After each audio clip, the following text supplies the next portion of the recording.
Good afternoon, everybody, and thank you for joining the Fargo Native American Commission meeting today. I would like to start with a prayer and oh great spirit of our ancestors, we ask you and your messengers, the four winds and Mother Earth, to give us wisdom to love, to respect, and be kind to each other so that we may grow with a peace of mind. Thank you, Creator. And since this is virtual, I would like everybody to introduce themselves. So I'll start. Lenore King, Sistin Wapatinoyate. Whitney. Whitney Fear, Oglala Sioux Tribe. Anna. Anna Johnson, Turtle Mountain. Rebecca. Rebecca Knutson, Fargo Board of Education. John.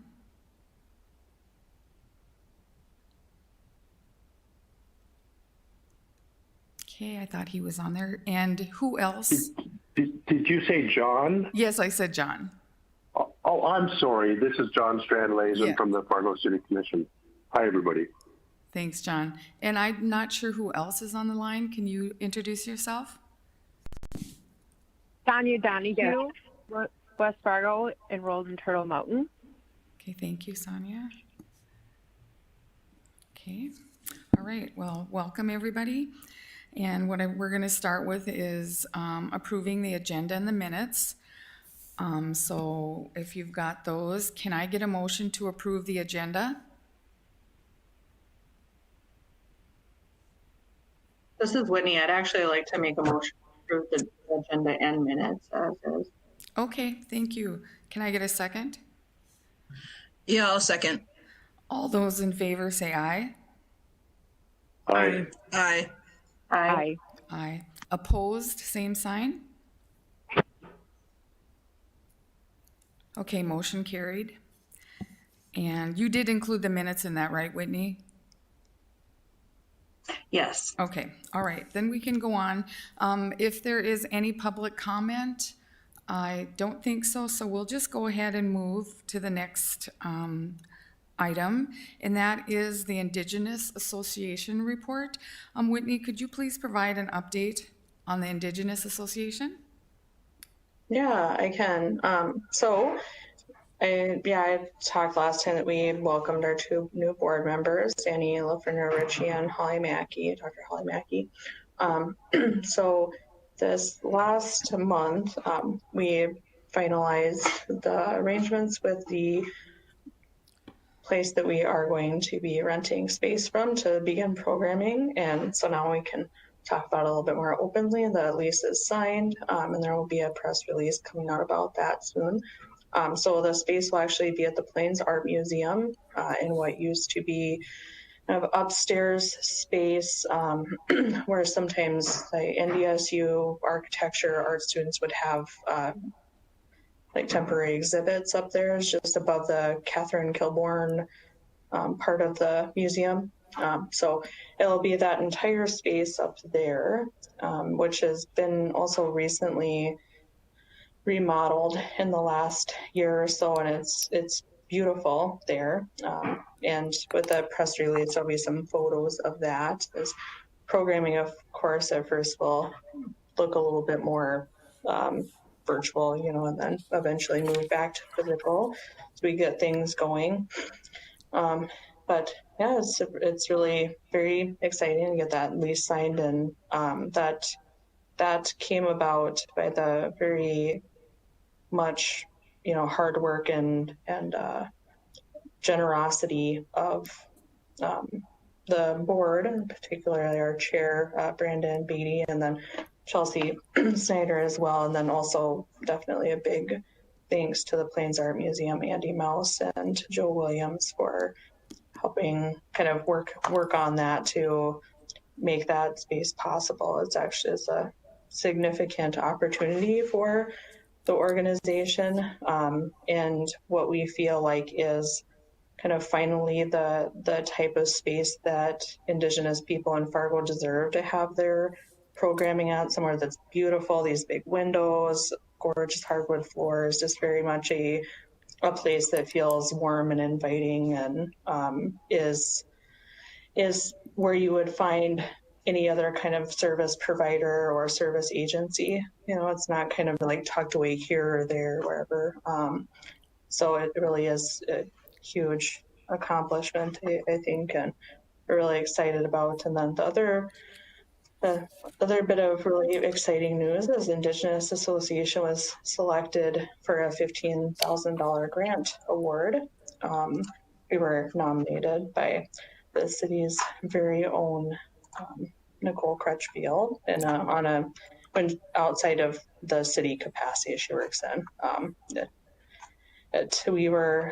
That was again a huge opportunity that came from the Upper Midwest Assembly, and that those funds are given to an organization that is considered to be a leader, culture bearer, and yeah, it really is pretty remarkable to be honored with such an award in the first year of the organization. But I do think it's a reflection of how things are kind of coming together. So that's really exciting. We're hoping to really apply that to, like me and Chelsea have said in the past, that really focusing on the board's mission to not only provide great things to the community, but also pay employees and not have it all be volunteer, work, and then provide this, beautiful space for those things to happen too, for us to have gatherings and all that when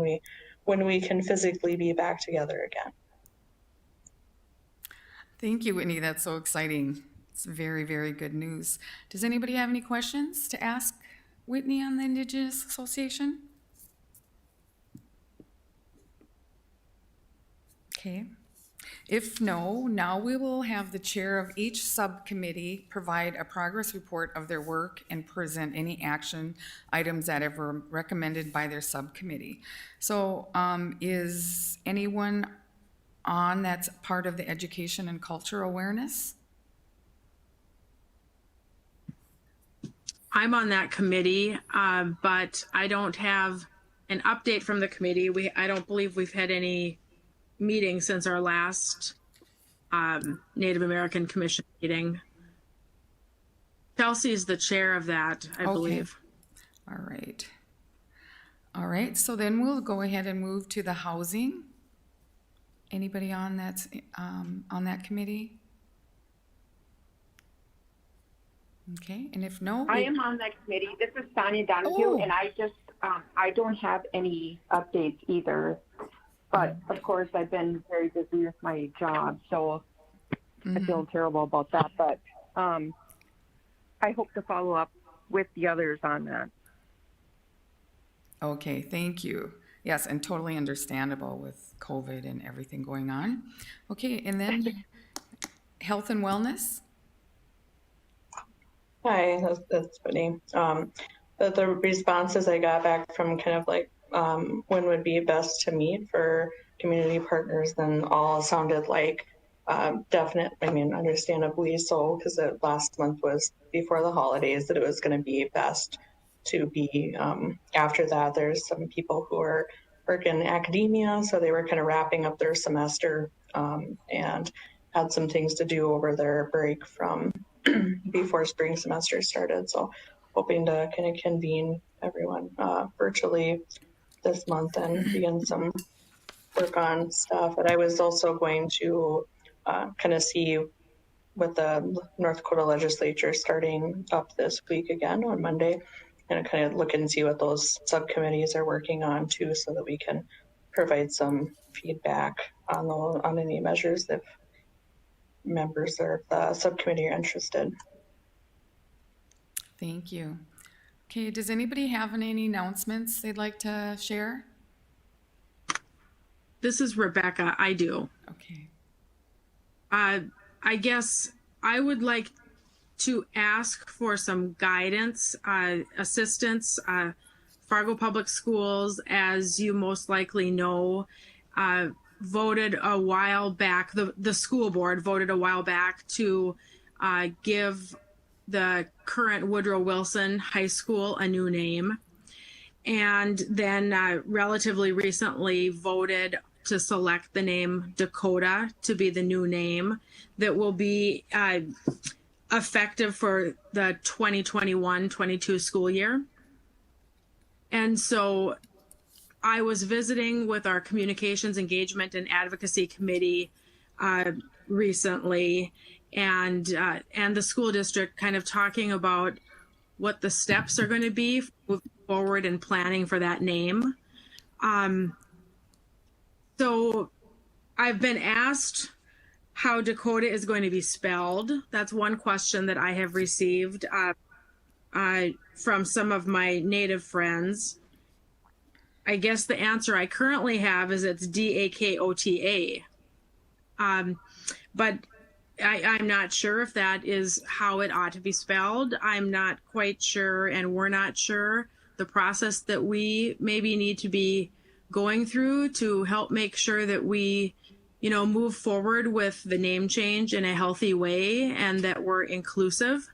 Of course, the name Dakota could be referencing Native Americans and tribes, but also the state of North Dakota. So I think that the people that my take on the reason that people suggested the name is probably for both reasons.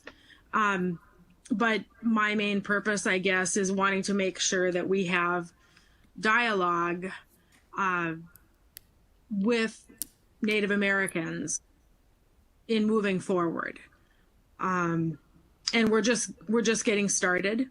So I said that I would bring this up at this meeting here today. We will also be working, we have our Indian Ed program, so we will also be working through that program for involvement. But I guess right now I'm just wondering about guidance, before we get going too far down the road. Just when we're trying to do the right thing, we likely may stumble, but if we don't stumble as many times, that would be great. So I want to put that out there. I mean, if there's guidance right now, then I'll take it. But if not, I would look just for feedback, whether it's maybe at our next Native American Commission meeting, or certainly commissioners could email me or give me a call individually. But that is that's the news that I have to share today from the school board. Thank you, Rebecca. And that is also exciting too. I actually was a little bit part of that and voted for Dakota too. And yeah, I think with reaching out probably individually to each of us maybe and giving some input, or maybe have a meeting, a small meeting. So it'd be great to get everybody involved. Anybody have any Madam questions? Chair? Yes. Yeah. Rebecca, thank you for that update, and I'm really relieved and pleased that you've, on behalf of the school board, brought this to the Native American Commission. And my hope is this. My hope is that in the end, it truly, honestly, genuinely is an acknowledgement of us being in what people call Indian country. And I hope that you pick a spelling that is most effective in honoring our native tribes here. And I don't know that would be Dakota. I'm guessing it'll be another spelling. And without me throwing out the spellings I'm aware of, I really welcome, on behalf of my role in the city and at the Native American Commission, that you've enrolled the Native American Commission in this to try to take it further down that path. Thank you for that. Yeah, thank you, John, for that. And yeah, my feedback is that I don't know the answers. And so, and I don't know, there are so many people that could be involved in this conversation, but knowing that not everyone can be involved effectively, who needs to be involved? And I figured that the first spot to go to would be this commission. Hey, Rebecca, have you talked with Willard? Oh, sorry, Rebecca, this is Anna. Yeah. Yeah. Hi, Anna. I see you talking. Good to see your face. I spoke with Willard before the name was chosen, when I knew that Dakota was one of the finalist names.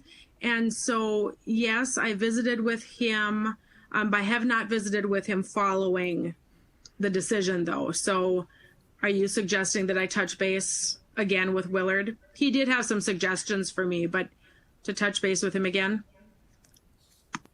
Yeah, maybe. I was just wondering if you touch base with them in general, and that, going forward, if you guys choose the name Dakota, it's already chosen. But when you guys do have, like, say, a ceremony for the name or something, that he could be involved in that.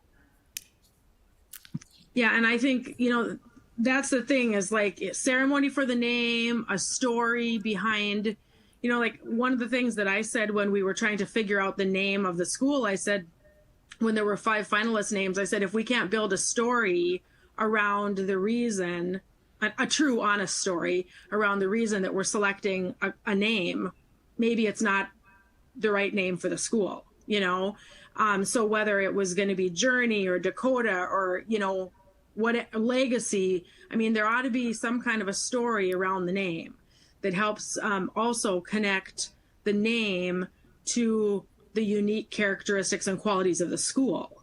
So I'm looking for people to help build that story.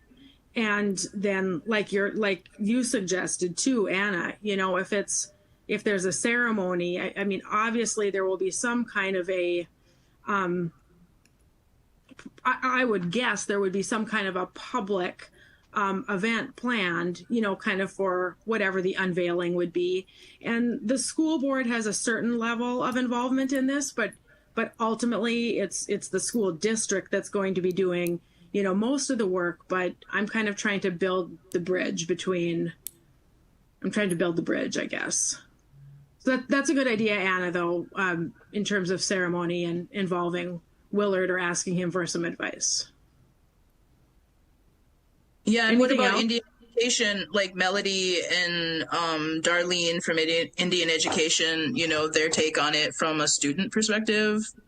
I'm sure you Yes. must have spoke with them already, yeah. Yeah, I haven't personally, but I know we've talked about that from administration wise that they would be involved. I would think it would be a great learning opportunity for the kids as well. Thank you.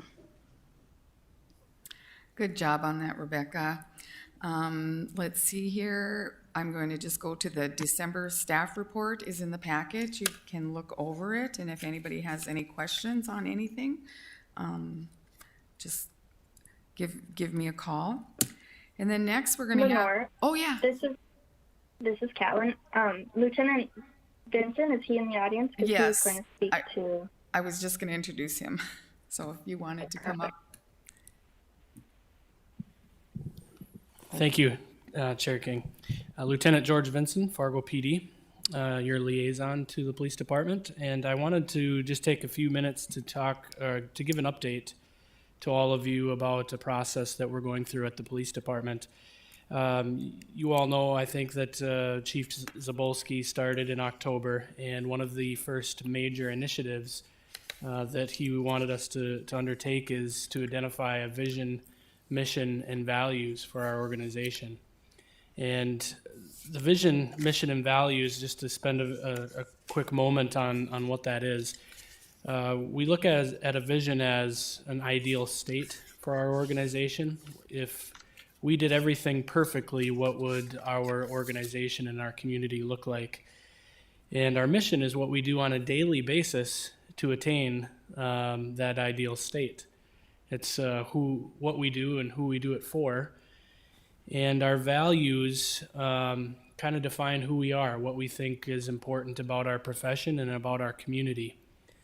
So the chief commissioned a committee within the police department to build what our new vision, mission, and values are. And there are a number of employees from across our department that represent different areas, whether it's a patrol officer or a detective or a supervisor or civilian staff.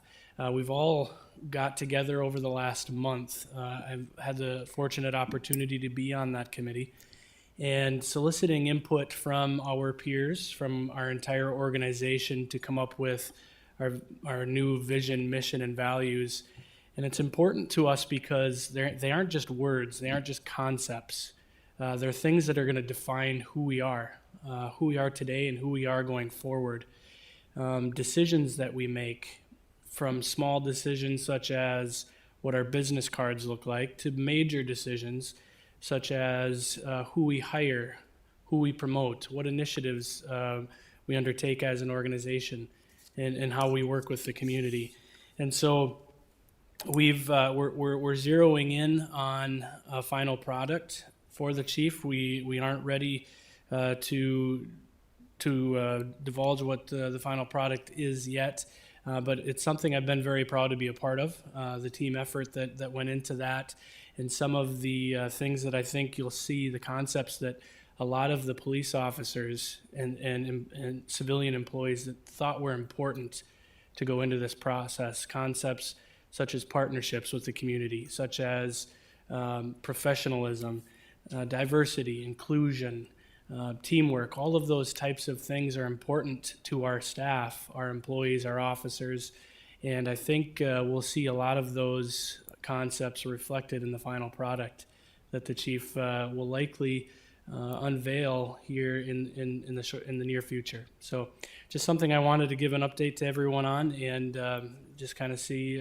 where we're at as a police department. And Chief Cebulski is living up to the promises that he made as he came in, and this was one of those things he wanted to deliver and be important for our organization, and that's something he's certainly following through on. So thank you for the opportunity to give an update. Thank you, Lieutenant Vincent. Does anybody have any questions for him? Yeah, this is Anna. I was just wondering when you would know or have something to show us for the product. I'm hoping for sure by the next meeting. I think the chief is looking to do something publicly in the next week or two. And so I'll certainly have something by the next meeting. Okay, thank you so much. Okay, anybody else? If not, this is a very sweet and short meeting today. And the next meeting is February 4th, 2021, and this meeting is adjourned.